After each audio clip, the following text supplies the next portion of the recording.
dunia. Tapi ya semoga pahala kita tetap ada di bulan Ramadan ini walaupun tidak mendukung Piala Dunia secara langsung, tapi kita akan menimba ilmu dari teman-teman Mojok, karena di Mojok ini sudah menghadirkan banyak narasumber teman-teman. Dua sih sebenarnya, dua narasumber yang ya tidak bisa diragukan lah ya. Ada Mas Rizky Prasetya dan Muhammad Ali Raiza. Nah ini ustadz-ustadz kita teman-teman dari Mojoknya. Jadi kita akan jadi kemarin kan kita sempat membahas soal ilustrasi ya. Kali ini kita membahas soal kepenulisan.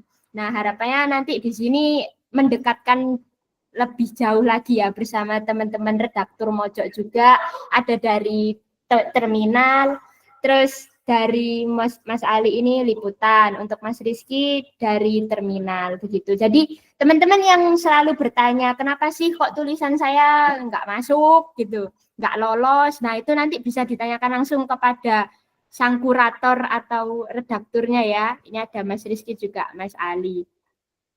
Begitu teman-teman. Sebelum saya melanjutkan pertanyaan, apakah Mas Rizky dan Mas Ali sudah siap? Deg-degan atau gusar? Aman ya. Semoga nanti pertanyaannya ciamik ya. Tidak hanya pertanyaan yang saya lontarkan ya. Jadi kadang-kadang kemarin tuh agak-agak ini ya, out of the box katanya.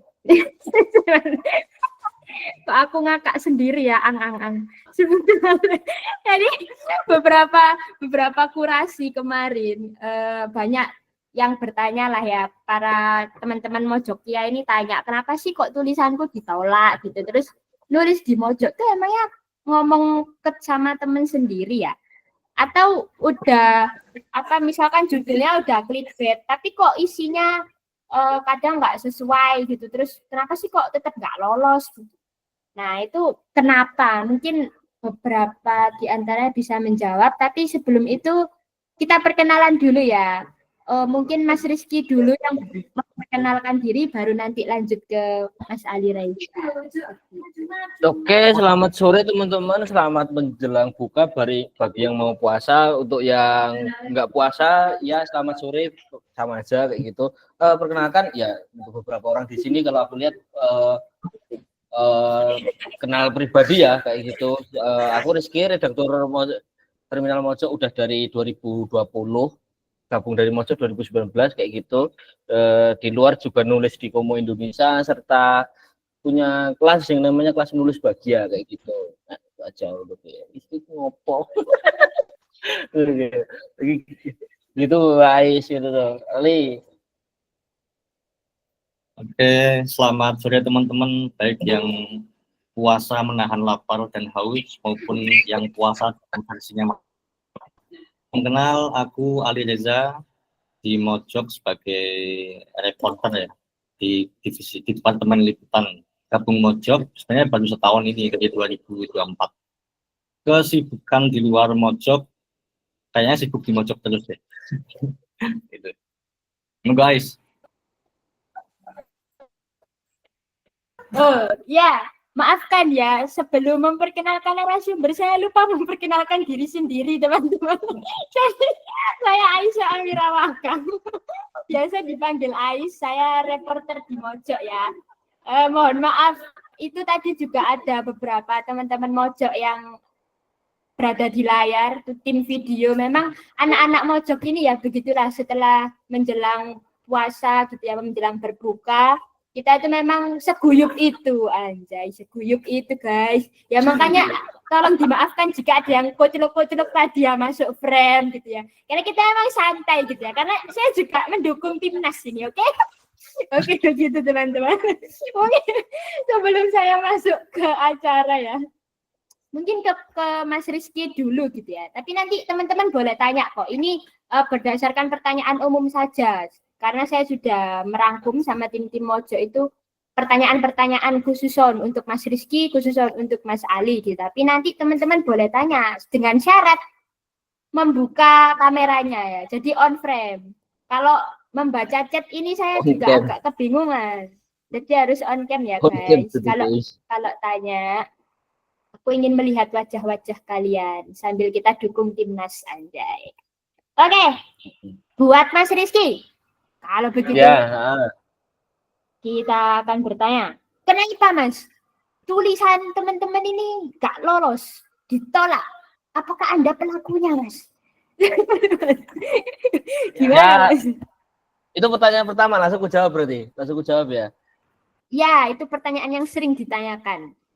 Oke, karena aku no holds barred ya, artinya aku nggak akan bermanis-manis atau gimana, tapi gitu. Kalau bertanggung jawab untuk tulisan ditolak itu gini, untuk terminal dan terminal itu jadi satu departemen ya, itu berarti ada 4 orang yang bertanggung jawab untuk menolak tulisan kalian. Aku salah satunya kayak gitu. Dan ya kenapa ditolak, aku mengkategorikannya gini sih, biar lebih santai ya. Yang pertama itu tulisan jelek, yang satu itu tulisan yang aku menyebutnya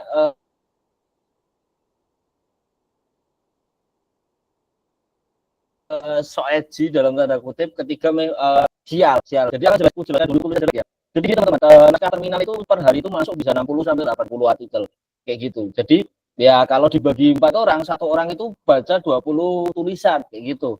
20 tulisan itu apakah banyak? Ya aku nggak akan bilang itu banyak apa enggak, karena itu ya udah aku kerjakan udah dari selama beberapa tahun seperti itu. Cuman kami memang lebih para redaktur terminal itu lebih apa ya?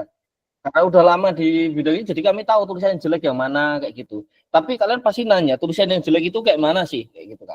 Yang pertama ya, aku akan kasih contoh paling gampang ya.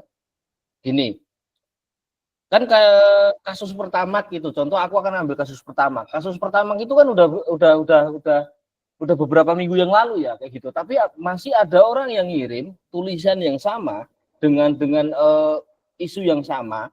Benar-benar isu yang pertama ya, jadi ditemukannya oplosan itu di katakanlah minggu ini. Nah itu untuk redaktur terminal cek, ya kami pasti tidak akan menerbitkannya. Kenapa? Karena isu itu udah kelewat usang kayak gitu. Tapi itu tidak masuk ke tulisan yang jelek ya. Maksudnya itu adalah salah satu tulisan yang memang secara kami akan tolak. Nah tulisan jelek itu seperti ini, typonya banyak, terus ditulis dalam satu paragraf utuh kayak gitu. Ada orang yang nulis jadi katakanlah 700 kata, dia menuliskannya dalam satu paragraf utuh. Nah, buatku itu lebih mengherankan kenapa ada orang yang bisa nulis 700 kata dalam satu paragraf utuh sih. Kayak gitu. Lalu tulisannya itu ngaco. Ngaco itu contohnya gini. Judulnya ngomong apa, isinya ngomong apa. Itu biasa kayak gitu. Itu salah satu. Terus ngaconya itu datanya benar-benar ngawur dan itu berdasarkan asumsi. Seperti apa ya, aku banyak banget contohnya, tapi mungkin kayak gini.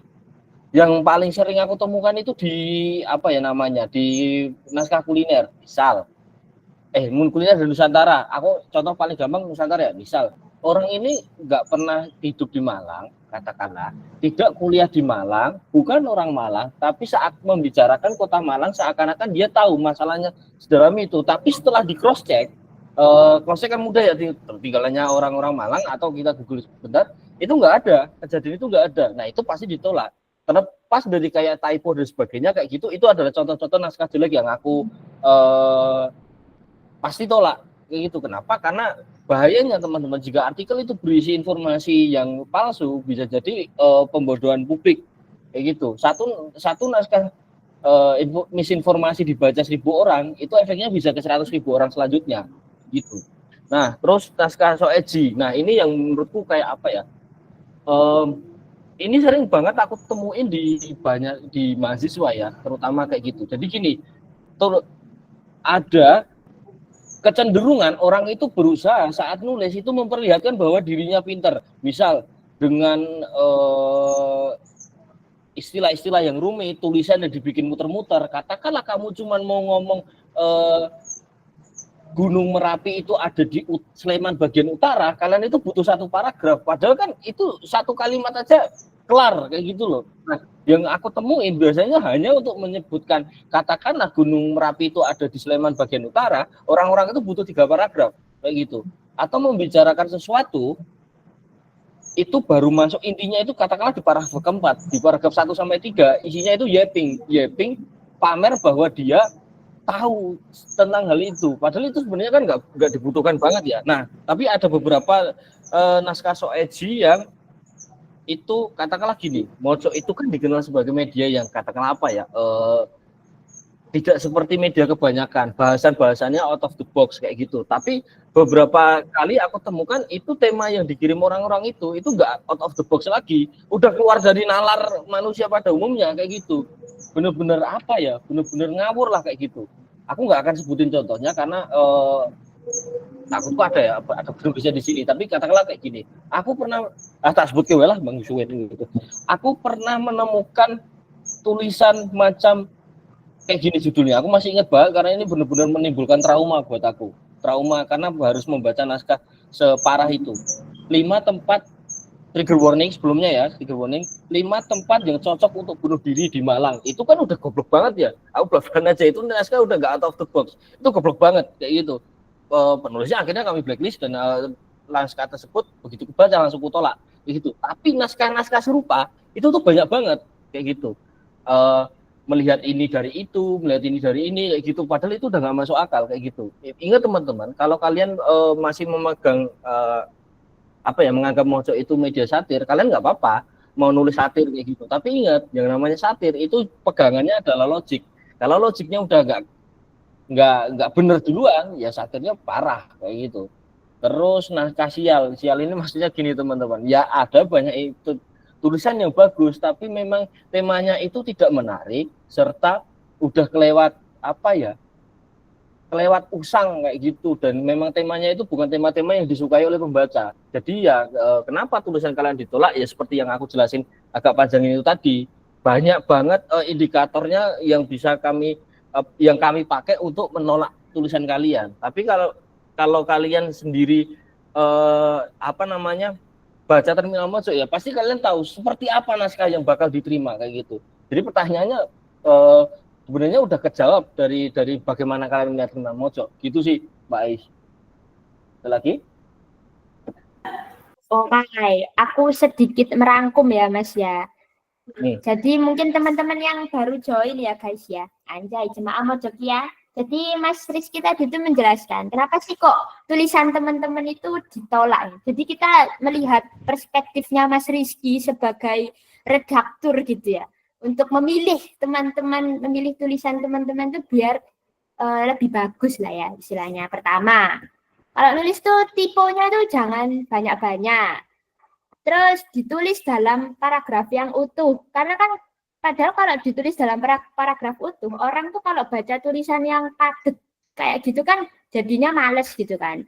Nah, menurut Mas Rizky, tipenya jangan banyak sama ya nggak usah bertele-tele juga gitu loh. Kalau menjelaskan tuh nggak usah bertele-tele. Terus out of the box benar, tapi jangan sampai keluar dari nalar manusia gitu. Kayak misalkan tadi rekomendasi tempat bunuh diri kan apa manfaatnya? Apakah Anda ingin membuat orang-orang tuh menemukan tempat-tempat yang seperti itu untuk ya melakukan hal yang tidak seharusnya gitu ya.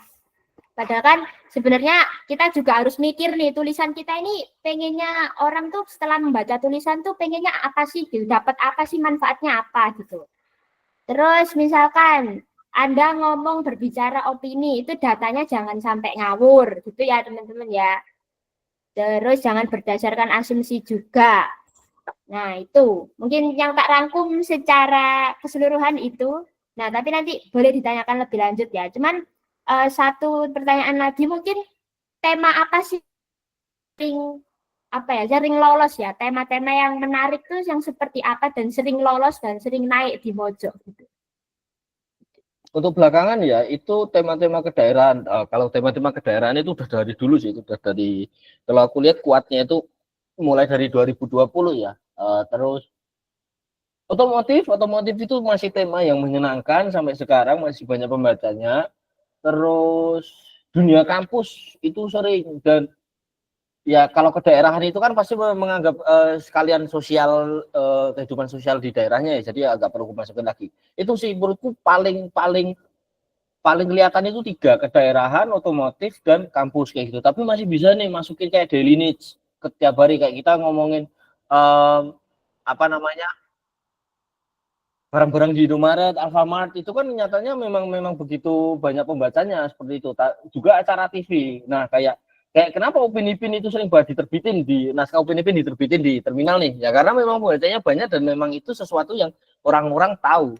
Banyak orang tahu kayak gitu loh.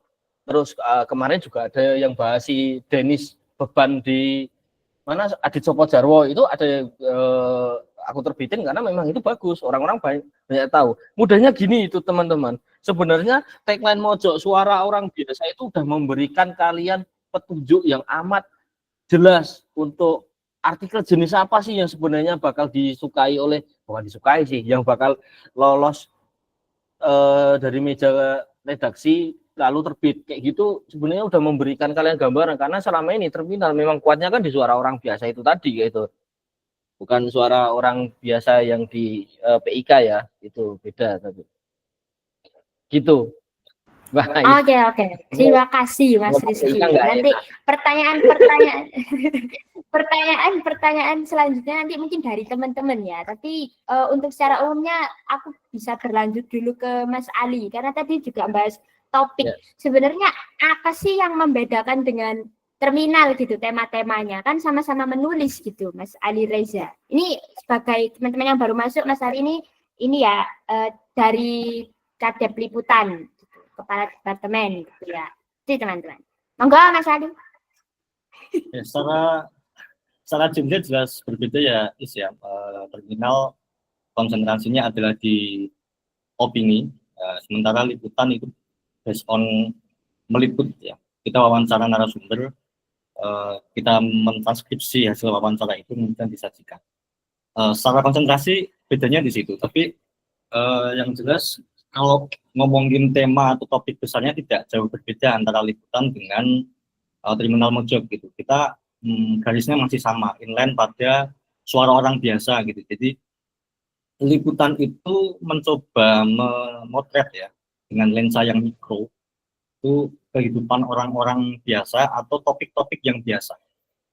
Dan itu yang barangkali di media arus utama seperti CNN, Detik atau yang lain-lain itu tidak dibahas ya Is. Mungkin bedanya lebih di situ sih Is. Tapi ya sayangnya di sini liputan itu tidak membuka kontributor sebagaimana terminal gitu. Jadi sejauh ini liputan tidak punya pengalaman menangani naskah dari kontributor. Cuma dalam beberapa momen ya liputan itu kan kemasukan anak magang. Ini untuk nyambung keterangan Mas Kiki tadi ya, bahwa betul gitu kita kalau mau ngirim tulisan tipografinya itu tolong diperhatikan. Dan kalau aku sih menggarisbawahi kadang ada kecenderungan penulis mengirim tulisan itu repetitif dan redundant gitu ya. Gimana itu? Jadi kadang ada kalimat pertama, paragraf pertama itu udah jelas, misalkan menulis di paragraf pertama. Kemudian selang berapa paragraf berikutnya, di paragraf 4 misalkan, itu mengulang lagi paragraf yang pertama. Jadi hal-hal semacam itu yang membuat agak mengganggu redaksi. Saya kira kayak gitu sih. Oke. Berarti sepakat ya. Tidak bertele-tele ya. Dan sebenarnya out of the box juga. Tapi jangan sampai keluar nalar kayak tadi ya teman-teman. Nah begitu. Nah kalau ini sendiri bedanya sama esai kira-kira bisa menjawab apa nih? Kan di terminal juga ada esai ya. Apakah itu berbeda juga dengan liputan? Barangkali teman-teman masih kebingungan gitu. Atau Mas Rizky yang mau menjawab? Atau Mas Ali? Isai dan terminal sama ya Mas. Isai dan terminal based on opini. Ya opini. Cuma isai mungkin secara kualitas lebih tinggi ketimbang, maksudku isai itu butuh effort yang besar gitu. Kalau terminal mungkin kita bisa menulis secara ringan gitu kan. Nah, betul. Kalau di liputan itu ya tentu beda. Kalau liputan mestinya ini, liputan itu kan hasil tulisan dari reporter. Nah, di sini reporter tidak boleh memasukkan unsur opini dari reporter sendiri. Gitu. Jadi ketika di kepala reporter ini punya opini, misalkan yang paling baru RUU TNI gitu ya, kita mau komentar soal itu dengan berdasarkan isi kepala kita sendiri, nah itu dalam etik reporter atau jurnalis tidak boleh. Artinya untuk menggarap itu, liputan harus melakukan wawancara terlebih dahulu, entah itu kepada DPR misalkan yang dalam hal ini mengesahkan UU TNI, atau wawancara terhadap pendapat para pakar akademisi merespon hal tersebut. Jadi bedanya di situ, liputan itu tidak bisa serta-merta memasukkan opini pribadi dari si penulis. Itu sih.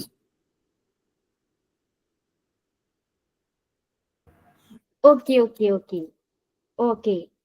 Karena beberapa pertanyaan secara umum sudah saya sampaikan, barangkali ada teman-teman yang ingin bertanya, tapi tadi ya syaratnya harus on cam. Boleh angkat tangan. Waduh, langsung Mas Ahmad Arif. Mau bertanya atau Mas ya? Saya mosok ngenyang HP. Kan Iya, Mbak, ora. izin bertanya, Mbak.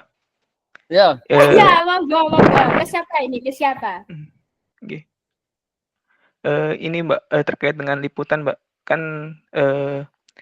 pertama yang ingin saya tanyakan terkait dengan liputan, bagaimana menentukan tema liputan? Kan tadi Mas Ali sudah menyampaikan bahwa ketika melakukan liputan itu biasanya sesuai dengan tagline Mojok sekarang ya, suara orang biasa. Jadi meliput hal-hal yang sebenarnya tidak diliput oleh media-media arus utama. Nah, itu bagaimana cara menentukan tema liputannya? Karena setahu saya Mojok juga ketika melakukan liputan agak out of the box juga ininya, yang diliput misalkan kayak warung makan di hotel Hyatt ya, apa ya di Jogja itu ya, Hyatt. kalau nggak salah Hyatt. pernah itu kayaknya saya baca. Hyatt ya. Itu yang pertama, bagaimana cara menentukan tema liputan. Kedua, bagaimana cara reporter Mojok melakukan mulai dari persiapan, pelaksanaan, ketika melakukan liputan begitu. Kan mungkin kayak kan tadi Mas Rizky kan sudah menyampaikan kalau di terminal atau ESA itu dicek kembali melalui internet atau ditanya-tanya kembali ke orang-orang yang berada di Malang misalkan ketika membahas temanya tentang Malang kayak begitu Mas. Gitu aja pertanyaan dari saya. Terima kasih Mbak Aisyah. Ya, Mas. Mas Arif pengen jadi wartawan nih Mas Arif. Gimana? Pengen jadi wartawan atau bagaimana? Enggak, kepo aja Mas. Kepo aja, oke. Ya, monggo dijawab Mas. Mas, tapi saya juga penasaran sih tadi Mas Arif ini background-nya apa? Ini jangan-jangan kan ini sudah ada UU TNI ini sudah disahkan gitu loh Mas. Takutnya ini buzzer apa gimana? Mungkin enggak Mas Arif canda. Aman. Ini karena internal Mas Arif. Ini agak ketir-ketir gitu ya sebagai media ya. Monggo Mas Ali. Yes. Secara umum ya sebenarnya baik liputan maupun terminal atau IC di Mojok itu sebelum menentukan mau menulis apa mestinya akan dilakukan proses riset yang panjang terlebih dahulu, yaitu melalui analisis tren dan lain-lain. Sama juga di liputan ketika sudah melakukan riset, nanti kemudian hasil riset itu akan dibawa ke meja redaksi gitu kan, di meja liputan. Nanti akan ada proses diskusi dan sounding antara reporter liputan dengan pimpinan redaksi gitu. Dan dari situ kita akan ketemu kira-kira tema-tema apa yang menarik gitu untuk ditulis. Jadi sebenarnya apapun ya, kayaknya tidak hanya liputan, tidak hanya redaksi ya gitu. Terus profesi apapun gitu kayaknya untuk mengambil satu keputusan, mengambil satu pekerjaan itu harus melalui riset terlebih dahulu. Cuma di liputan itu ada case menarik ya. Jadi ada hal-hal yang sebenarnya di luar perencanaan dan itu hanya bisa ditemukan ketika kita menjelajah gitu ya. Mungkin Ais pernah merasakan gitu. Jadi seringkali teman-teman liputan itu ngasal aja, misalnya pergi di mana gitu, di daerah Jogja yang paling terpencil misalkan, atau kalau saya sendiri biasanya lebih sering kalau gabut-gabut gitu ngebis entah kemana gitu, pokoknya ngebis aja. Nah, dari situ biasanya ketemu cerita-cerita dari orang-orang biasa, gitu. Jadi orang-orang akar rumput yang itu bisa menjadi tema tersendiri. Bisa kayak gitu sih Mas. Dan kemudian kalau proses wawancara ya tentu saja, kalau misalkan itu by riset nih, jadi dari riset itu kita udah bisa memetakan kalau temanya ini, misalkan kemarin yang rame itu tema soal PNS yang ditunda gitu kan pengangkatannya, itu kita udah ketemu nih bahwa temanya adalah PNS, maka ya kita harus menyisir gitu kan PNS yang meresahkan penundaan itu. Nah, pencariannya pun bisa beragam ya, bisa melalui tutur ya. Mas, tutur ini kita cari dari kenalan-kenalan terdekat misalkan. Nah, kalau mau yang lebih eksploratif ya kami biasanya mencari narasumber itu lewat medsos biasanya kan. Di medsos banyak orang-orang, dalam hal ini X ya, di X itu banyak orang-orang yang curhat. Kemarin misalkan di kasus CPNS gitu kan, banyak sekali calon PNS yang curhat dan sambat di X juga. Itu kami hubungi untuk gimana kalau berbagi cerita ya, akhirnya mereka mau berbagi cerita. Selain itu yang paling penting dan ini segaris dengan kaidah jurnalistik ya, bahwa satu liputan itu harus bagaimana itu berdampak bagi society gitu ya. Jadi misalnya kita kapan lalu itu ya pas Jogja bawah tanah gitu, edisi Jogja bawah tanah, Mbak Aisyah Mirawagang ini kan meliput di satu daerah kumuh di Gunung Kidul, ya. Satu daerah kumuh di daerah Gunung Kidul atau mana kemarin Parangtritis, sorry. Jadi Ais meliput di satu daerah Parangkusumo, oke, namanya Kampung Kalimati, nanti bisa dicek. Nah, Ais mencoba untuk menggali ya kehidupan orang-orang di situ. Gitu. Nah itu kemudian tulisan Ais kan dilengkapi dengan pernyataan dari dinas-dinas terkait atau pakar-pakar terkaitnya, itu nanti kan akan berpotensi menimbulkan dampak tertentu. Misalkan dinas menotis bahwa di Jogja itu masih ada kampung kumuh yang warganya seolah-olah terisolir gitu, dan secara ekonomi banyak ketimpangan di sana. Itu yang jadi pertimbangannya, ada dampak di situ ya, dampak positif ke society. Dan banyak hal yang lain ya, termasuk misalnya dalam konteks kemarin yang paling baru adalah Mojok itu menulis soal semen di Rasi Mantoro Wonogiri, itu kan menyangkut hajat hidup orang banyak ya.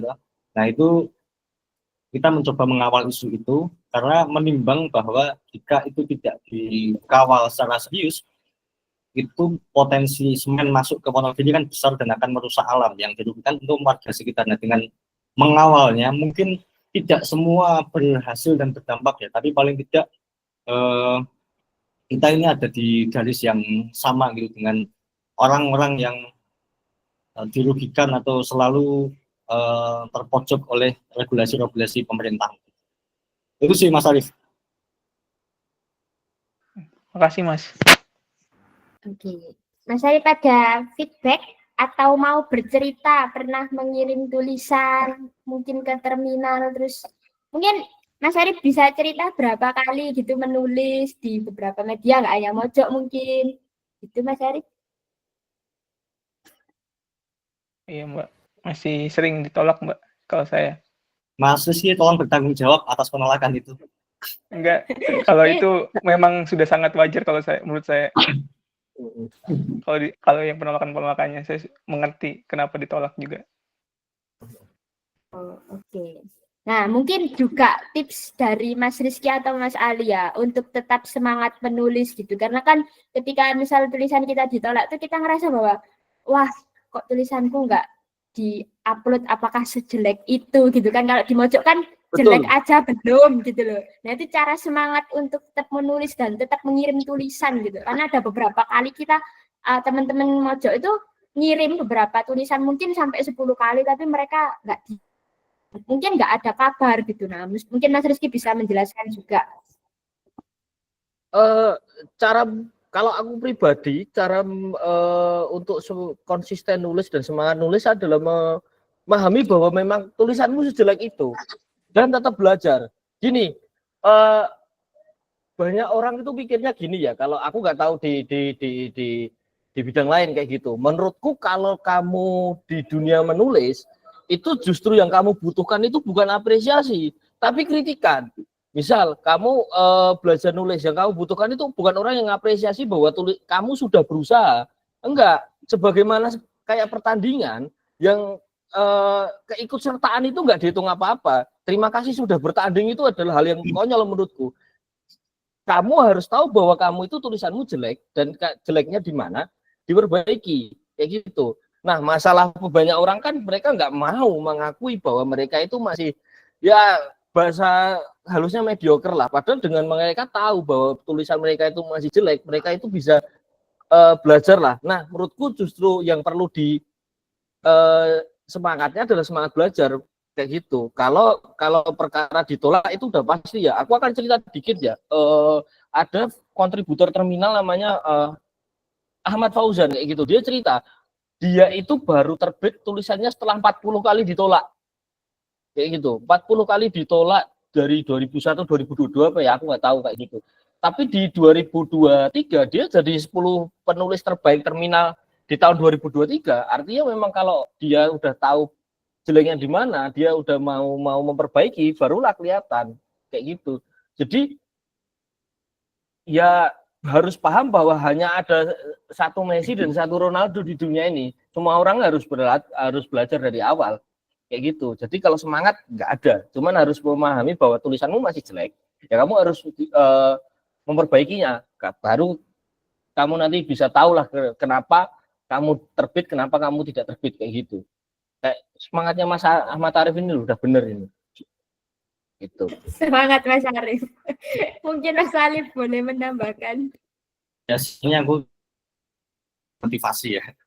Tapi aku akan berbagi cerita. Aku dulu juga berangkat dari kontributor terminal. Aku dulu di Surabaya tahun 2019 itu terminal mengudari, aku mulai sering kirim di terminal. Dan nggak kehitung juga berapa naskah yang ditolak waktu itu. Cuma waktu itu yang motifnya aku motif ekonomi aja sebenarnya. Karena kalau aku membayangkan kalau tulisan bisa gitu kan lumayan gitu, bisa cair banyak. Cuma nah aku juga pakai analisis kemudian kenapa tulisanku ditolak terus menerus gitu kan. Nah itu kan memaksaku untuk belajar lagi. Ya dengan cara apa ya, kembali belajar pelajari tadi soal yang paling fundamental aja lah, soal tipografi, menyusun paragraf itu paling fundamental. Nanti beranjak dikit ke logika. Nah itu kan bisa dipelajari juga misalkan dari membaca tulisan-tulisan di terminal. Pakai disiplin itu. Aku dulu pernah mengambil, aku kan sempat sangat sporadis ya waktu di kontributor, lebih sporadis dalam sehari itu bisa ngirim banyak banget tulisan yang semuanya tidak tembus gitu. Nah itu aku kemudian mengambil jedanya, ada yang keliru denganku, maka aku ambil jeda cukup panjang ya, seminggu 2 minggu aku habiskan untuk setiap ada tulisan yang tayang di liputan. Nah itu aku membacanya satu persatu gitu. Di terminal. Setiap ada tulisan yang tayang di terminal, itu aku mulai membacanya satu persatu. Di essay pun aku membaca juga. Itu juga berlaku ketika dulu liputan itu pernah ada kontributor ya tahun 2020 atau 2021. 2022 kayaknya. Nah ya, tahun-tahun. Nah aku kan penasaran juga untuk menarik kayaknya. Karena waktu itu aku kan belum serius jadi jurnalis ya waktu itu. Nah aku cobalah kirim ke liputan Mojok, tidak tembus juga, beberapa naskah tidak tembus. Nah itu memaksaku untuk belajar liputan yang diinginkan Mojok itu liputan yang seperti apa sih. Nah itu aku mulai membaca, aku ambil jeda 1 bulan waktu itu bahkan untuk membaca satu persatu tulisan yang tayang di liputan, bahkan sejak awal mengudara liputan itu. Jadi etos seperti itu yang harus dimiliki biar tetap konsisten untuk menulis. Di samping itu sih entah kenapa ini ya, aku lagi-lagi tidak punya bakat untuk memotivasi orang. Tapi entah kenapa ada orang yang selalu merasa misalkan tidak diterima langsung burn out, moodnya hilang. Terus kadang juga ada yang writer's block gitu ya. Aku entah kenapa tidak mengenal istilah-istilah itu ya, yang ada hanya malas menurutku ya. Jadi ketika kamu atau kita merasa wis mentok atau burn out atau wis deadlock gitu, nggak nemu ide apa-apa, kayaknya itu hanya dalih kalau kita sedang malas dan kalau aku ya benar kata Mas, di dunia tulis menulis ya nggak ada kesempatan untuk nggak mood gitu untuk apa ya gelo karena tulisannya ditolak, itu kayaknya nggak ada kesempatan, karena sialnya dunia itu berjalan terus meski kita sakit. Itu sih. Ketat nih. Anjay, dunia tetap berjalan guys. Dan menulis adalah apa Mas? Lanjutkan tolong. Sampai nggak ikutin. Betul soalnya. Ya itu Ya, nih lah. pokoknya gitu ya guys. Ang. Ya, bismillah. Ya, Oke. ya. Lanjut, Is. Saya ini ya memberikan kesempatan kembali buat teman-teman yang ingin bertanya, tetapi harus on cam begitu. Sebenarnya banyak komentar-komentar. Is. Ini ada info mutualan nomor WA buat konsultasi Minjok. Ini mungkin diarahkan kalau mau konsultasi naskah harus kemana, Mas Kiki? Boleh. Kemana Mas Kiki? Bicarain nanti ya, gitu. Nanti ya. Itu ada yang angkat tangan, Mas. Ya? Aku rasa mau suara, Bro. Mas Ali tolong Ustaz Ali mohon diterjemahkan ini abada lahu halal. Sudah Mau suara. Abdul Wahab, atas nama Abdul Wahab. Oh ya, gue. Abdul Wahab. Ini mau bertanya soal yang pembuatan tulisan ya, yang berarti ke Mas Rizky.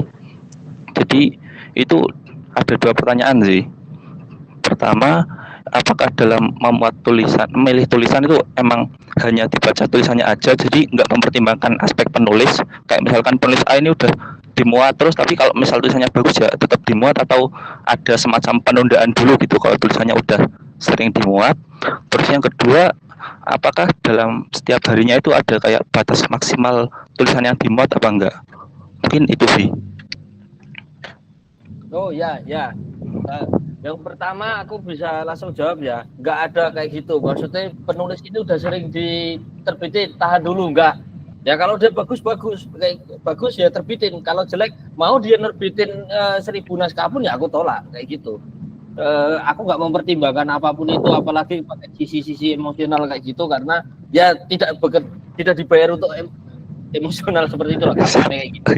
Punya kayak gitu.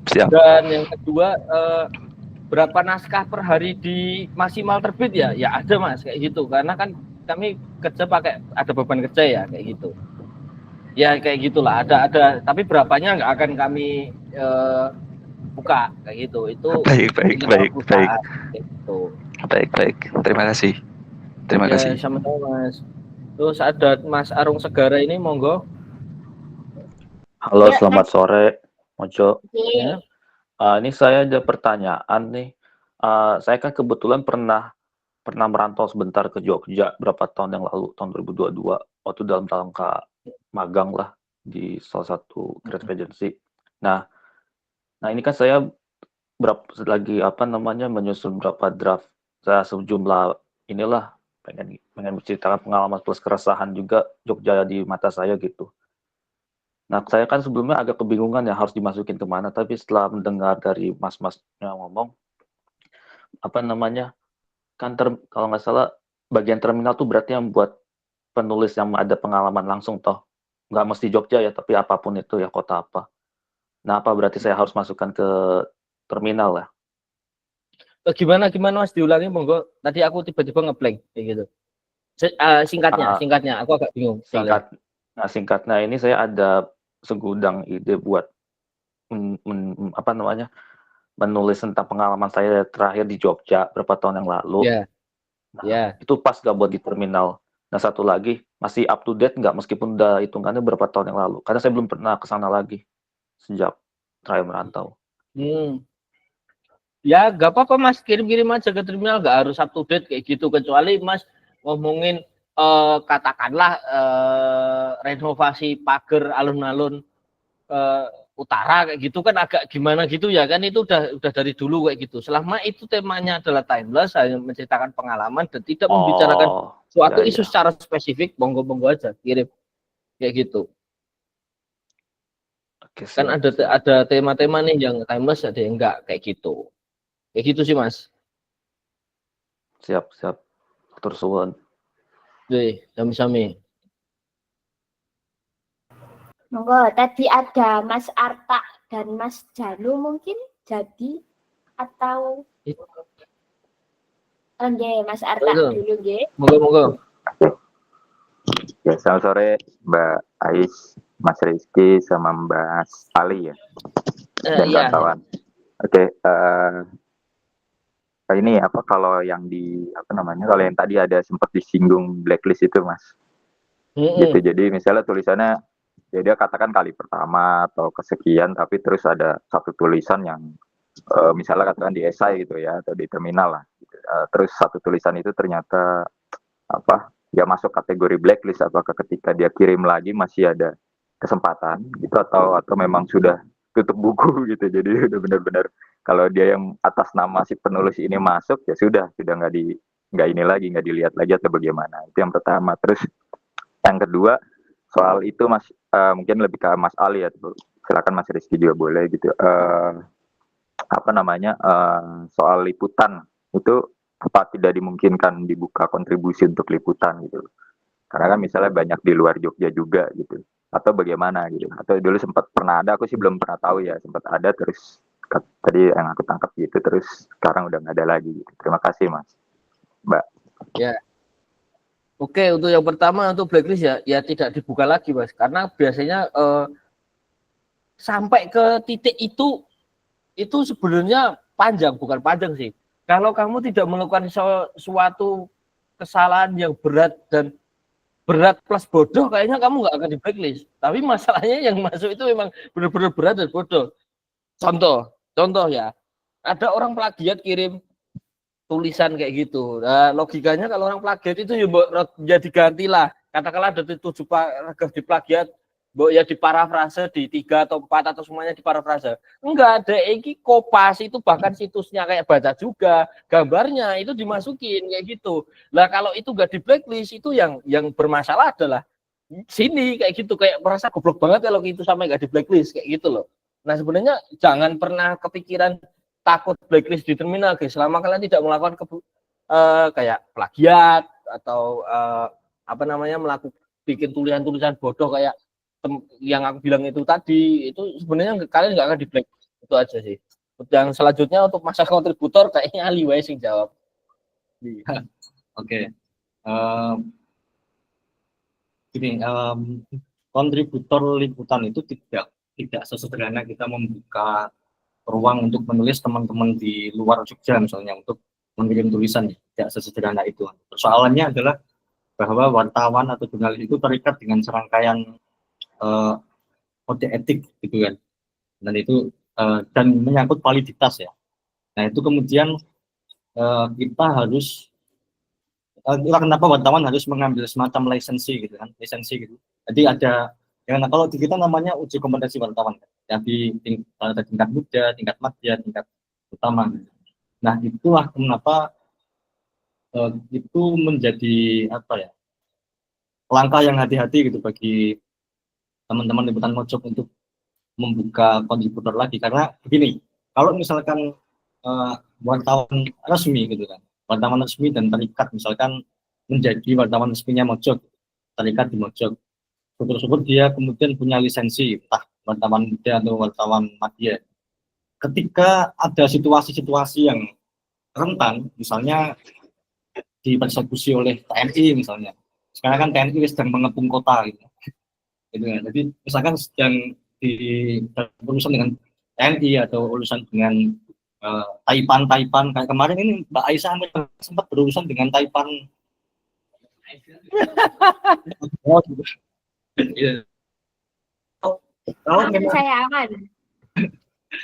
Kalau itu statusnya jelas sebagai wartawan atau jurnalis Mojok, datanya ada, kemudian terdaftar sebagai anggota Dewan Pers karena sudah mengikuti lisensi gitu, uji kompetensi gitu, itu pidananya akan lain. Jadi tidak langsung di kepolisian, tapi kita diurus di Dewan Pers.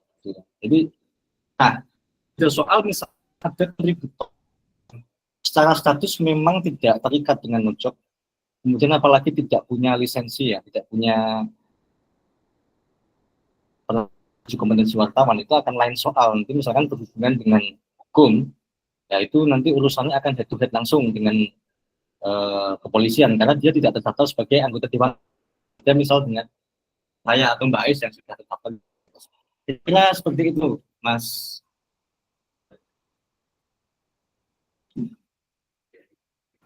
Apakah Mas Arta sudah terjawab? Sedikit lagi Mbak, nyambung ini Mbak. Okay. Thank you Mas Rizky, Mas Ali. Ini apa? Kalau yang liputannya dalam sifatnya mungkin tidak terkait ya apa kode etik yang ketat dalam artian apa wartawan dengan lisensi tadi bergabung dengan Dewan Pers segala gitu ya, punya kartu anggota segala gitu. Lebih ke misalnya konser katakan gitu ya Mas, konser di yang tidak bisa diliput di Jogja langsung gitu kan, terus misalnya ada di mana gitu, di Jakarta mana gitu, terus diliput gitu, terus isi tulisannya seperti itu gitu, wawancara misalnya dengan artis atau apa gitu, jadi sifatnya yang tidak mengundang tadi lah seperti itu. Itu bagaimana Mas? Terima kasih. Dalam dunia media pers ya Mas ya, ada yang namanya istilah korespondensi gitu ya. Tapi untuk korespondensi itu satu media misalkan Mojok nih mau bikin koresponden di Surabaya atau di Solo misalkan. Nah itu untuk membuat kantor korespondensi di Solo harus memenuhi beberapa syarat tertentu yang harus dipenuhi gitu. Jadi tidak langsung asal misalkan di Solo ada orang yang bersedia menulis untuk liputan Mojok gitu kan, untuk jadi kontributor, kemudian kita boleh nih untuk tulisan. Itu nggak sesederhana itu. Jadi harus ada rangkaian tadi syarat-syarat untuk korespondensi. Itu sama misalkan ada CNN kan, CNN itu kan media internasional gitu, media internasional. Dia kan sebenarnya bisa saja misalkan ada orang atau jurnalis di Indonesia yang misalnya mau mengirim tulisan dengan sukacita atau dengan sukarela ke sana, kan bisa saja sebenarnya. Tapi kan ada aturan di korespondensi, makanya di Indonesia ada kantor korespondensinya, korespondensi CNN Indonesia. Begitu juga yang lain-lain, ada CNBC Indonesia, BBC Indonesia. Dan sama halnya dengan media-media arus utama yang lain, misalkan ada Detik, itu kan ada di Detik Jatim, Liputan 6 ada Liputan 6 daerah Jawa Timur dan lain-lain. Kira-kira gitu sih Mas. Tapi ya tidak menutup kemungkinan misalkan suatu saat ya Mojok tumbuh menjadi media pers yang besar dan menantang media-media arus utama, kemudian kita bikin korespondensi di beberapa daerah, kan ya doakan saja. Jadi kalau semacam itu kan memungkinkan untuk teman-teman gabung untuk di kantor korespondensi. Kira-kira kayak gitu.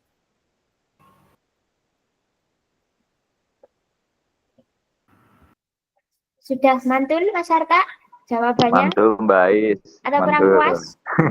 Terima kasih banyak. Ya, kalau belum nanti ya sami-sami Mas. Yang mana pengen menjawab. Oke. Nanti kalau mau langsung japri, follow IG-nya aja Mas, beliau ini. Nah, IG-nya langsung namanya Mas. Tak spill aja ya. Langsung biar nanti. Dua-duanya sama itu namanya, sama-sama IG. Oke, langsung kita lanjut ke pertanyaan. Mungkin ini ada 3 orang ya. Yang satu ini agak lain namanya, ini misterius. Aku memang manis ya, aku manis. Aku manis kalau boleh kalau bisa on cam. Bukan Mas Rizky ya yang manis, mohon maaf. ini username-nya loh, aku manis ini loh, tolong. Kalau mau on cam silakan, kalau tidak bisa on cam nanti saya lempar ke teman-teman selainnya yang sudah siap on cam. Sudah on cam. Oke, monggo langsung diserahkan. Mungkin pertanyaannya gini, jika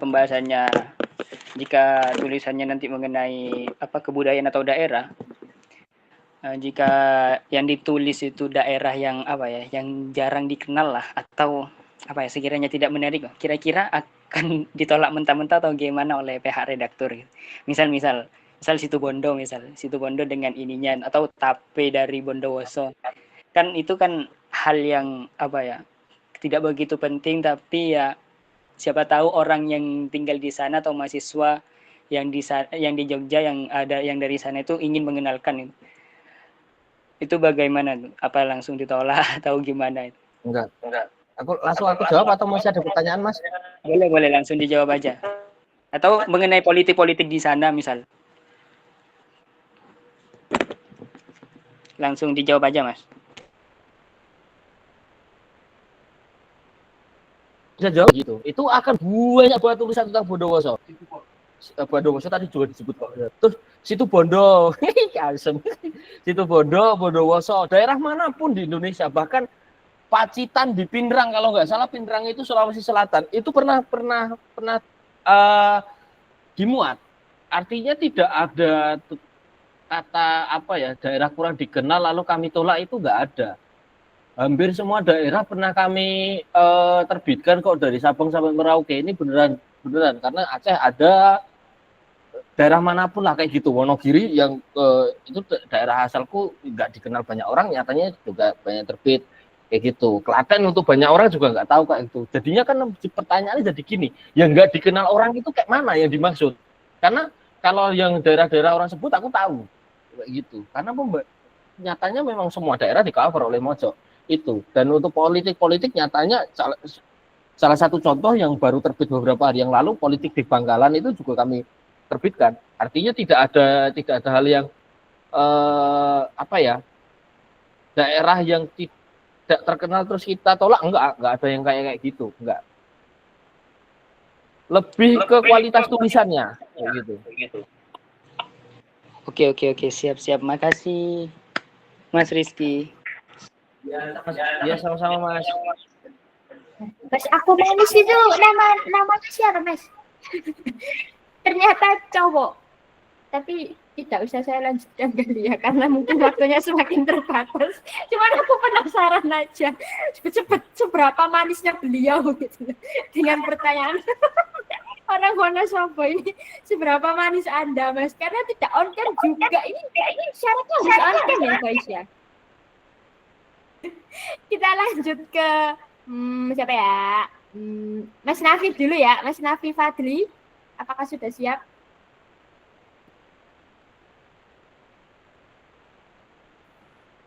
Halo. Ini mau ya, terima kasih atas waktunya Mas Mbak. Mau nanya, kan dari beberapa tulisan saya kan alhamdulillah ada yang keterima di Terminal Mojo. Nah kemudian saya cek dengan naskah saya yang asli kan, itu kan ada beberapa perubahan kalimat, mungkin itu kan diedit oleh editor. Nah, apakah itu memang bahasa penulisannya itu memang disesuaikan dengan khas Mojo, atau memang ini ada tulisan tanda kutip tulisannya jelek atau mungkin kurang pas, jadinya diganti yang lebih pas gitu. Terima kasih, itu pertanyaannya Mas. Itu pertanyaan yang udah Mas jawab sebenarnya. Ya itu emang ya lagi-lagi tugas editor kan ngedit ya kayak gitu. Ya disesuaikan bahasanya, dibenarkan tata bahasanya. Kalau kepanjangan bakal dibikin lebih efektif, ya seperti itu pasti. Pengubahan itu adalah ya tentu biar sesuai dengan marwah Mojo dan juga apa namanya, biar enak dibaca lah kayak gitu. Nah ini buat pesan buat teman-teman aja ya, jangan pernah ngerasa marah atau bete atau gimana saat tulisannya diedit, karena seperti yang aku bilang tadi, jangan merasa tulisanmu itu udah bagus kayak gitu. Sisakan ruang untuk sisakan ruang untuk dirimu sendiri bahwa tulisanmu itu ternyata nggak bagus-bagus amat kayak gitu. Kami ngedit itu bukan karena gimana-gimana, bukan karena kami bisa, bukan karena kami punya power untuk lakukan itu, tapi memang itu tugas kami kayak gitu. Siapapun siapapun apa ya, nggak imun dari editor lah kayak gitu. Baik Mas, terima kasih Mas. Ya, terima kasih Mas. Oke, kita lanjut ke Mbak Fitri Dewi. Mbak Fitri Dwi, mohon maaf. Mau coba typo loh. Oke, sebelumnya makasih banyak ya buat Mbak Ais sama Mas Rizky sama Mas Ali. Jadi saya mau tanya, saya kan belum pernah nyoba kirim artikel di Mojo. Terus kan ada ketentuannya juga kalau kirim tuh lewatnya di email, terus nulisnya di body email. Nah, itu Ya. kan di tulisan Mojo itu kan ada setelah judul itu kan ada heading-headingnya kayak subheadline gitu. Nah, itu tuh yang bikin kita sendiri atau nanti diedit sama editornya? Bikin sendiri nggak apa-apa, diedit bikin sendiri nggak apa-apa, nggak dibikin juga ya baiknya dibikin aja sih kayak gitu biar nanti diedit sama editornya, itu memudahkan kayak gitu. Tapi biasanya ya heading itu kan disesuaikan dengan ya banyak lah kaidah SEO dan sebagainya kayak gitu. Jadi nggak ngasal, kita bikinnya itu nggak ngasal teman-teman, lagi-lagi ya kayak gitu, bikin aja Mbak, nggak apa-apa. Oke, terima kasih Mas atas jawabannya. Ya, sama-sama.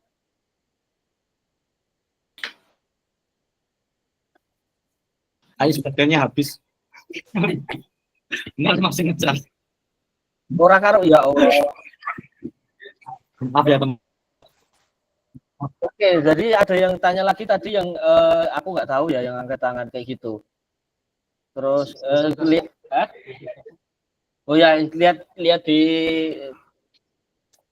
kolom komentar ya. Izin bertanya Minjo, kenapa di Mojo terminal Mojo tidak buka rubrik sastra? Pertama dengan akan aku jawab karena yang pertama niche-nya Mojo itu niche-nya Mojo itu nggak di sastra kayak gitu. Dulu pernah ada rubrik apa namanya lupa berbalas cerpen itu 2017 yang ngampu, bukan yang ngampu sih, yang nulis dia Anugrah dan siapa aku lupa satunya. Tapi itu pertama dan terakhir, sampai sekarang nggak. Cuman ada kerjasama dengan buku Mojo untuk apa ya, resensi buku. Itu doang teman-teman kayak gitu. Rubrik rasa kunci dan sebagainya itu kita emang nggak fokus di situ. Unfortunately nggak di situ. Jadi kalau kalian masih pengen nyastra, mohon maaf Mojo nggak punya ceruknya kayak gitu. Terus yang ini raise hands ini udah Mas Bayu Adi Laksono, oh ya. Jadi nggak ini. Kalau itu, Mas? terus Muhammad Rizky Syarifudin monggo. Ya Mas, selamat sore. Jadi Mas. Itu udah ada. Monggo Mas Muhammad Rizky on cam sesuai dengan ketentuan. Iya, mohon maaf ini saya baru masuk ya, barangkali pertanyaan sama sebelumnya. Ini Mas, dalam penyuntingan nih redaktur kan menerima naskah nih. Nah, yang paling dipertimbangin tuh apa sih sebenarnya Mas? Apakah misalkan penulisnya siapa atau judulnya dari judulnya atau redaktur tuh baca semuanya gitu Mas? Redaktur baca semuanya, siapa penulisnya kita nggak tahu. Jadi gini teman-teman, sebelum naskah itu kita putuskan edit, kita itu nggak tahu siapa yang nulis siapa. Naskah itu ditulis siapa kita nggak tahu. Jadi nggak ada yang namanya favoritisme atau nggak ada yang namanya karena yang nulis ini akte terbitan, nggak ada kayak gitu, nggak ada. Dan kalau ada isu-isu berkembang di luar sana ya akan cocok gitu, nggak ada kayak gitu. Serius. Tapi penyuntingannya ya karena temanya bagus, tulisannya bagus, sesuai dengan yang sedang rame, katakanlah maksudnya sedang rame itu berdasarkan banyak pertimbangan. Nah itu kita edit, kami edit kita. Mas Ivi, aku tak melengkapi pertanyaannya Mas tadi ya. Itu kan naskah yang masuk ada banyak. Nah itu kan memutuskan untuk mengedit satu naskah itu harus Mas Kiki pertimbangannya dari apa? Dari judulnya kah untuk kemudian masuk membaca semuanya atau dari mananya? Itu mungkin yang ya aku lupa ya berarti. Jadi judul tetap dilihat habis itu, tapi nggak harus nggak melulu judul sih. Judul itu kan cuma pengantar dia sedang ngomongin apa ya. Jadi tetap dibaca full. Tapi tetap ada masanya kami para redaktur itu bacain satu-satu. Karena kan takutnya kalau hanya lihat dari judulnya itu kita kelewat isinya kayak gitu. Katanya kan jangan nilai buku dari covernya doang kan. Ya kudu sih jajan. Tapi ya itulah Jadinya kami lihat satu-satu, tetap karena bisa jadi judulnya dibikin asal-asalan, tapi tetap teman-teman bikin judulnya serius walaupun ujungnya nanti diedit. Setidaknya kalaupun itu judulnya nggak dipakai oleh para redaktur, kan setidaknya melatih kalian bikin judul yang bagus, gitu. Nggak ada salahnya untuk doing extra mile for something kayak gitu. Itu menjawab Mas Rizky yang pakai Iya, siap, S. baik. Terima kasih, Mas. Sama-sama. Iki dorene sing tekok ning Ali, Po. Opo ini Muhammad Ridho ini mau nanya ke Mas Ali?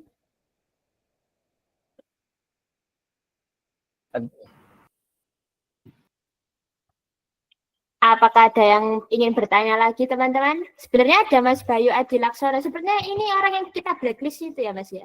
Atau Saya mau tanya. tanya? Saya mau tanya.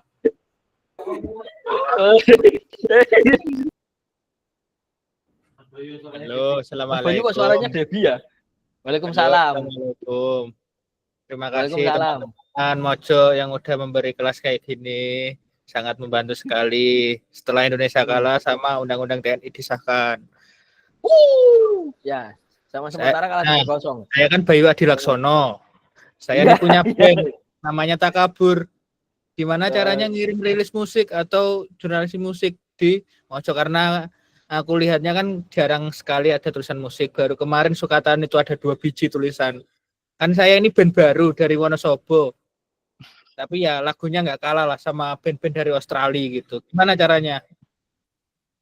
Kalau bikin rilisan dan sebagainya coba ke kerjasama ya berarti Mas. Kirim ke kerjasama@mojo.co kayak gitu, ke email tersebut. Kayak gitu. Nah, masalahnya ini manggung sebulan ada aja belum tentu, Mas. Gitu. Ya nggak apa-apa. Merintis baru 1 EP sama 1 album gitu. Bisa nggak sih ngirim press release gitu musik tapi dibikin ala Mojo, atau nanti dibantu Mojo nulisin, kita kirim press release, atau gimana ya Mas yang enak? Gitu kalau itu kayaknya Ali li, kowe sing kilas rilis kowe kan. Ya, kalau mau ya tadi ya, kalau prosedurnya harus ngirim rilis untuk kami tayangkan, kayaknya memang ada prosedur kerjasama aja. Tapi kalau enggak ya wes, nanti tukaran-tukaran WhatsApp aja Mas. Kita tukaran WhatsApp, nanti kalau ada info-info biar saya yang meliput langsung. Gitu aja. Lebih enak. Asal tiketnya gratis gitu Pak Mas? Ya, asal tiketnya gratis gitu aja, oke sih. Nah, tadi kan balik ke problem yang pertama, kita jarang manggung toh Mas. Jadi agak susah juga. Jadi kita kayaknya mau jadi band mitos nyanyiin Melby tuh awalnya itu kayak gitu. Tapi ya bisa sih nanti aku kontak Mas Ali aja, atau Mas Kiki, atau Mas Seno, atau Mbak Ais gitulah ya. Mungkin boleh promosi di sini gitu Mas, karena kan jarang konser gitu, mungkin sekalian aja. Oh iya, jadi gini, ini kami dari Takabur tuh baru ada 2 rilisan. Yang pertama EP, yang selanjutnya album. Nah, yang album terakhir itu judul albumnya Mantra Petaka. Nah, itu bercerita ya soal apa ya? Ya ala-ala band-band itulah Mas. Ya gitulah Mbak, pokoknya cocok banget untuk menikmati musim-musim Indonesia yang kayak gini lah. Abad Anjing Tirani jangan lupa dengarkan. Gitu. Oke. Bisa follow Instagramnya di mana Mas? Ya itu Mas Seno kok malah senyum-senyum ditahan, kenapa ya? Kayak enggak kayak ya terima kasih lah ya, nanti aku kirim-kirim press release-nya. Siap, Ya, sama tiket gratis. terima kasih ya, sukses selalu, semoga jadi pahala yang berkah kepada semua kru Mojo. Love you. Amin. Love you too Mas Bayu.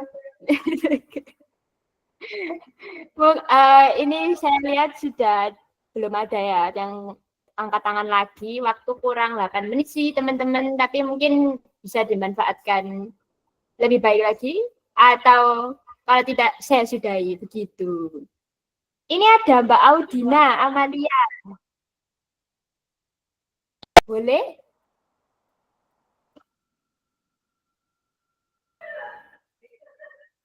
Oh, langsung hilang. Teman-teman pergunain kesempatannya untuk tanya-tanya karena kan nggak tiap hari ya kayak gini tuh ada. Jadi ya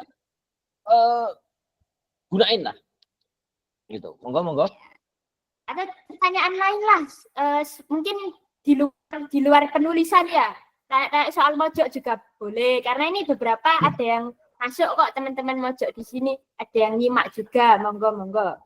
Mbak Ais dan Mas Vicky, aku mewakili pertanyaan yang sering diresahkan di redaksi ya. Jadi kalau ada orang ngirim tulisan itu otomatis nanti sudah dihitung akan dapat fee atau enggak, karena biasanya ada yang tanya ini tulisanku udah tak kirim tapi kok aku belum ada transferan gitu. Jadi sebenarnya untuk ditransfer itu apakah tulisannya memang harus cuma cukup dikirim atau harus tayang dulu?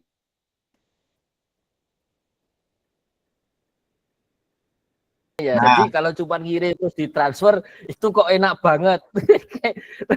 Kayak apa ya? Aku niat ngedit terus digaji sama Mojo ya gak apa-apa sih kayak gitu. Tidak melakukan apa-apa, tidak kok transfer ngawur kayak gitu. Diterbitin dulu teman-teman baru kalian dapat honornya kayak gitu.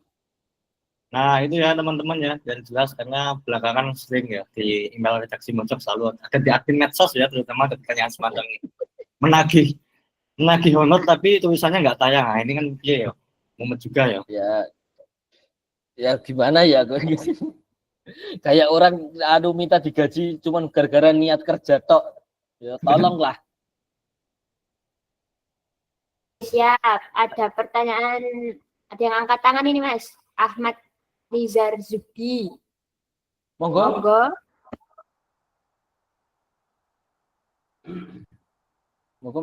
Mas Ahmad. Oke. Selamat sore kawan-kawan Mojo. Baik, mungkin pertanyaannya ini tidak terkait dari keredaksian, tapi terkait kemojokan ini. Kan saya itu jadi penasaran untuk tim pengelolaannya sendiri. Soalnya mengikuti dari Mojo itu waktu di kelas SMA kelas 12 karena tahu teman saya itu suka ngoleksi buku Mojo. Terus akhirnya penasaran, ternyata bukan hanya penerbit, ada semacam website juga. Nah, akhirnya saya mau cross check ini apakah benar yang punya Mojo ini Mas Putut Eya terus kemudian berdomisili di Jogja. Nah, mungkin bisa diceritakan. Nah, kemudian terkait kayak fee-nya tadi itu pengelolaannya Mojo bagaimana kok bisa sampai memberikan uang kepada fee-nya untuk yang terbit lah. Mungkin itu. Ini Mas Putut kok Mas? Apakah benar ini milik Mas Putut EA? Atau saya datangkan langsung Mas Pututnya Mas? Waduh. Mas Putut direkturnya. Mojok milik Allah yang benar betul. Itu. Mojok milik Allah. Segala sesuatu di dunia ini milik Allah. Kayak gitu. Milik Yesus kalau yang percaya Yesus kayak gitu kan. Tergantung nyembah sopo lah kayak gitu. Terus untuk pembayaran ya kudune sih sing jawabnya Dina cah kudu aku. Aku nggak berani jawab itu karena pertama it's above my pay grade dan itu bukan di luar yurisdiksi kerjaku Mas. Jadi aku nggak bisa jawab kayak gitu. Tapi ya pokoknya kita ada duit untuk bayar kontributor kayak gitu aja. Itu kan yang penting kan, kontributor harus dibayar kayak gitu. Tapi jadi mungkin niatnya Mas Yudi ini bagus ya, mau ngecek ini sebenarnya duit Mojok ini subhat atau enggak, duit halal atau enggak itu Mas ya. Enggak Mas, cuman bisa mengelola itu dari judul. Apa Mas? Aman, duitnya kita aman, duitnya itu aman kayak gitu. Enggak dari mana expert yang jelas kayak gitu. Tips-tips gaya cara pandang terminal langsung. Sorry. Aman, gimana Mas? Masih ada pertanyaan lain? Jelas atau kok nampaknya masih bingung gitu Mas? Jelas. Ya jelas ya Mas ya. Oke siap. Atau memang nadanya memang seperti itu gitu ya Mas? Ini ada pertanyaan dari Mas Isya dulu Iya. Ibat, tapi sebenarnya ini nggak cuma buat terminal sih harusnya ya, itu juga buat liputan. Itu karena udah jam segini jadi pertanyaan terakhir apa ya kayak gitu. Tips gaya cara pandang terminal Ya, Mojo monggo. dalam menanggapi suatu isu sehingga jadi tulisan yang enak itu dibaca itu bagaimana ya? Tips-tips gaya cara pandang terus enak dibaca itu sebenarnya pertanyaannya nggak nyambung Mas, agak itu secara logik nggak bisa dibaca ya kayak gitu. Nah ini pertanyaan ini sekaligus pelajaran buat kalian. Kalau nulis harus logik, bikin orang nggak bingung kayak gitu. Tapi akan aku anggap gini, cara gaya Mojo dalam membuat tulisan itu kan unik. Tipsnya bagaimana kayak gitu. Kalau dari aku gini, sebenarnya tidak unik, tapi tidak semua orang berfokusnya pada di situ. Kalau aku lebih sukanya kayak gini, ini suatu isu itu besar, bagaimana? Terus aku akan melihatnya dari sisi lain, dari sisi katakanlah sisiku sebagai warga biasa itu udah menarik karena rakyat itu selalu punya cara pandang yang berbeda terhadap sesuatu dari terutama jika ini ngomongin isu-isu elit ya, itu pasti punya sudut pandang lain kayak gitu. Untuk terminal, untuk liputan, ya Willy. Ya, mirip-mirip ya. Jadi gini, ya seperti tagline kita ya, suara orang biasa gitu. Jadi kalau biasanya cenderung menara gading ya. Menara gading ini ya fokus topiknya ya berdasarkan orang-orang di atas. Misalkan kita ngobrolin soal UU TNI misalnya. Itu kan pasti kalau media arus utama yang diwawancara adalah pakar misalnya atau siapa gitu. Nah, kalau di Mojo mencoba untuk mencari celah UU TNI ini, nanti dampaknya kan cuma enggak di kalangan menengah atas, loh. Nanti di kalangan menengah bawah juga terdampak. Maka kita wawancaranya kenapa tidak mencoba menampung aspirasi orang-orang dari kelas menengah bawah. Jadi itu sih mencari sisi yang itu kalau langsung dengan orang banyak ya kita cari celahnya yang orang biasa itu. Kami sih gitu ya.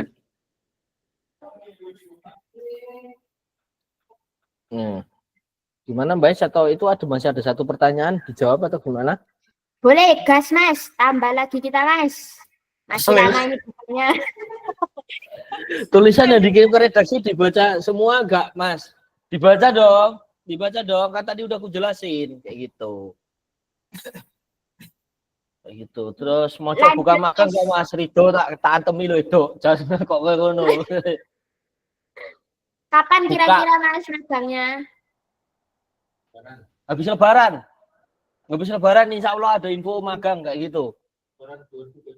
Habis lebaran tahun 2026. Tuh, Oke, ada 26 27 ini intinya enggak magang. Kayak gitu. Mau coba buka open house enggak Mas? Angel gitu. Foto angel, rumahmu indi. Jadi dia terima Mojo menerima sudut pandang apapun asalkan logik. Iya, asalkan logik. Kalian harus pahami dulu kata-kata logik itu sendiri, guys. Karena banyak orang yang merasa bahwa dirinya logik jebol ora. Kayak gitu. Hati-hati, ya itu. Kalau pengen tahu belajar nulis logis ya itulah. Oke, udah Ais. Udah. Siap. Berarti bisa ini ya Mas nanti ke Mojo Institute gitu ya? Buat belajar nulisnya. Bisa, mau ikut kelas menulis juga nggak apa-apa sih. Begitu. Ya, monggo teman-teman yang masih mau belajar atau masih gregetan dengan tulisan-tulisannya yang tidak lolos, boleh curhat, boleh. Nggak hanya ini ya, mungkin nggak hanya tanya, mungkin mau curhat juga. Mas, aku 40 kali nulis kayak tadi kelas menulis bahagia, info kelas menulisnya Mas Rizky. Ya itu cek aja di Instagramnya, lagi buka pendaftaran kok teman-teman sampai 10 April, monggo. Nah, gitu. Gas daftar gas. Oke, ada lagi yang mau bertanya atau mau curhat? Ini tadi ada yang curhat, gak tahu lolos WKWK. Instagramnya apa? Siapa nih Mbak Siti? Instagramnya siapa nih? Siapa Mbak Siti? Instagramnya siapa maksudnya? Tolong Mbak Siti Badila. Instagramnya Mojo Institute ada ya? Instagram kelas menulis bahagia mungkin nih. Ya, Instagram info Oh, yang info kelas itu, iya. Iya. Pokok ketika ada itu di pencarian pasti muncul loh Mbak. Gitu. Kelas menulis Nggak mau bagian. bagi link, Rocky gimana nanti aku. Nah, itu sudah ada linknya, mohon disimpan teman-teman. Ini mau after office, Cok. ini seputar permojok ya para karyawan mojok yang agak ya begitu, walaupun sebenarnya tadi ya mungkin jawabannya tuh agak marah-marah atau kayaknya nyelek banget, tapi sebenarnya kita ini gimana ya, kayak santai lah. Makanya santai gitu loh guys. Jadi kita ya bisa ya nggak terlalu serius gitu. Teman-teman mau ngobrolin apapun tentang mojok pun boleh, silakan. Terminal mojok gak buat grup, tahu aku ada nggak sih Mas? Udah ada lama itu. Suaranya Mas Rizky mirip dokter kita. Ya silakan ditanggapi ya. Mulai mulutnya ini. Mulai. Gimana teman-teman, masih ada yang mau ditanyakan apa enggak ini?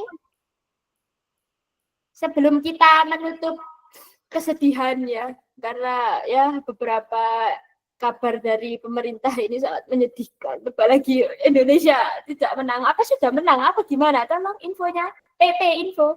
Nggak tahu aku apakah menang atau kalah. Mas Regene Jampiro, ini kayaknya mulai ngelantur semua nggih. Pertanyaannya kalau begitu, mari kita ini ya ancang-ancang untuk menutup kajian hari ini bersama Ustadz Rizky dan Ustadz Ali, teman-teman. Terima kasih banyak buat teman-teman yang sudah hadir. Barangkali buat teman-teman yang masih penasaran atau 40, ya terima kasih infonya ya. Mari kita bersedih ya, tapi tidak apa-apa.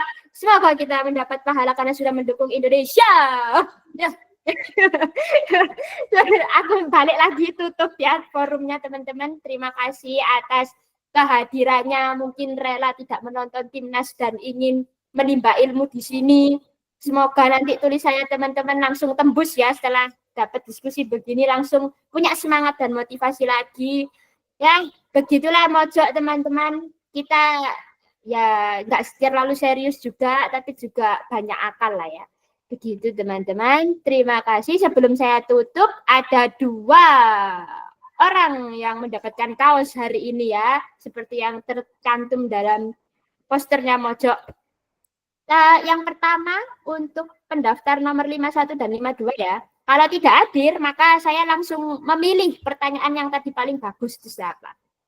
Untuk Mbak Baru, Mbak apa Mas ya? Mas Baru Nabima Fatkur Rahman. Nah, mungkin bisa on cam dulu. Kalau beliau tidak hadir, maka saya lempar hadiahnya bajunya. Saya hitung sampai 3, kalau tidak hadir maka kick off. Nggak ada ya, 1, 2, 3. Siap. Hangus ya teman-teman ya. Ini kayak lotre. Nanti saya serahkan ke teman-teman lainnya. Yang kedua, pendaftar nomor 52 ya, ada Kak Desviana. Monggo Kak Desviana. Ayo. Kak Desviana. Ada. Kak hitung 1, 2, 3. Ya, hangus juga. Oleh karena itu 2 baju tadi akan saya serahkan kepada penanya terbaik, yaitu mana ini catatan saya, kepada Mas semoga tidak deg-degan ya, biar nuansanya itu langsung deg-deg. Ada Mas Ahmad Arif sebagai penanya pertama tadi. Mas Ahmad Arif, apakah masih hadir atau sudah buka duluan? Masih Mbak, tapi lagi soalnya di timur udah buka. Oh, sudah di sana sudah buka ya Mas. Selamat berbuka. Mohon maaf lahir dan batin. Belum. Yang kedua ada Mas Arta Satriawan. Mas Arta. Boleh ini hadir. emoticon Wah, ini. dapet ini. Tepuk tangan, Beneran, Mas. Mbak. Iya Mas, beneran Mas, ini dikirim. Gambarnya Mas. Oke. Ya, terima kasih banyak Mbak Ais, kawan-kawan semua.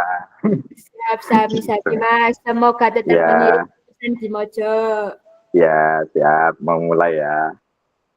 Ya, thank you. Terima kasih buat Mas Arta dan Mas Arif tadi, juga teman-teman yang sudah hadir. Karena kita sudah ada juga yang sudah berbuka, mari kita tutup atau akhiri kajian ini kepada jamaah Mojokia. Semoga puasanya berkah ya teman-teman. Ya, itu saja dari saya. Terima kasih Mas Ali dan Mas Rizky. Mungkin kalau ada salah kata dari saya maupun kedua narasumber atau ustaz-ustaz kita ini memang ya mohonlah dimaafkan ya teman-teman. Love you teman-teman. Terima kasih. Wassalamualaikum. Love you. Waalaikumsalam.